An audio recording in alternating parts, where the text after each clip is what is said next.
We're now looking at how we use AI to help us do inspections in the future, how we integrate, the model with AI so that you can actually take drones out onto the site, do LIDAR surveys of everything, and actually use AI to compare what you see versus what you should have.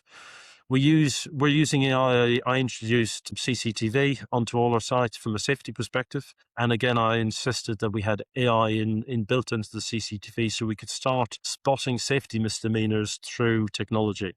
I've now set up control rooms on all my projects, and I've got them from a regional area, and I've got a control center in my headquarters, where we actually have people looking at the CCTV on top of my contractors looking at CCTV and picking up all the alerts that we get from this. And this, we've already stopped people from having accidents using AI and CCTV. So there are many use cases for it. And I think we're only, if I'm honest, I think we're only at the tip of the iceberg.